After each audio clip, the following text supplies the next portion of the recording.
We're still counting the cost of the World Cup 2010 corruption scandal. Controversial businessman Thoshan Panday and 8 other accused, including his mother, sister and wife, are to appear in court today.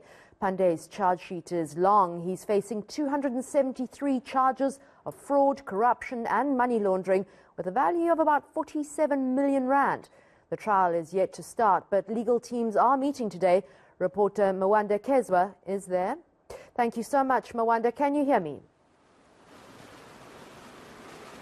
Good morning. Yes, I can. Thanks, Mawande. Why has this case taken so long to get to trial?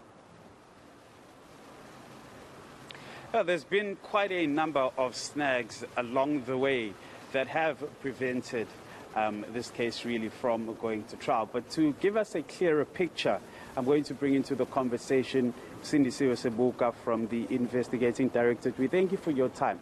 So there's a question that will always come up as to why has it been over 10 years and this case really is yet to go to trial?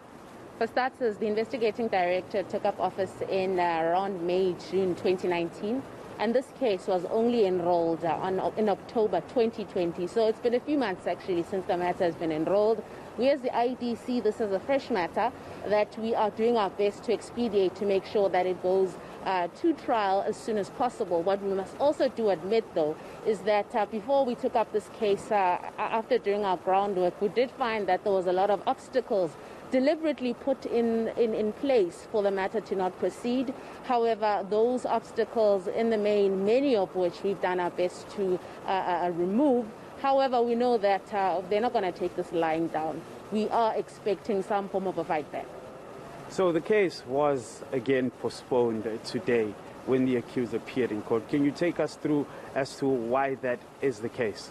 So today what happened is that it was postponed till the 30th of November. That you can see is ample time for both parties, the accused as well as ourselves, to sit around the table and thresh out what it is exactly that they require from us, and us also thresh out any additional documentation or anything that they might require from us to also further furnish it to them and find out what it is more that they'd require. However, currently, it's quite vague what it is they to require. So I think after our meeting in November, we'll know. But what we must also emphasize is that after enrolling the matter in October 2020, by December of that year, we had obtained a racketeering certificate from the NDPP. This basically was an indication that this is not just corruption that took place or what we're alleging, but we're alleging that this was a syndicate that colluded in order to defraud the South African police services in KZN of various tenders. Thank you very much for that clarity. We have been speaking to Sindisiwe Seboka, who just explained and gave us a timeline to indicate as to why it has taken this long for the case really to go to trial, and it once again was postponed today when the accused appeared in court.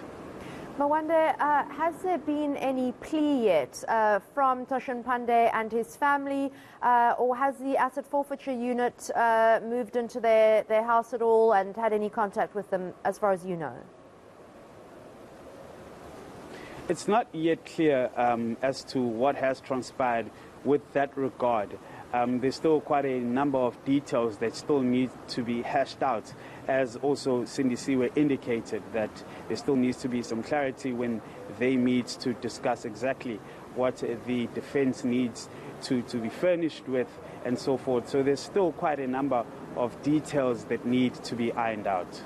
All right, thank you so much. Mawande Kheswa there for us on the Thoshan Panday case that goes all the way back to allegations of corruption that allegedly took place during the 2010 World Cup.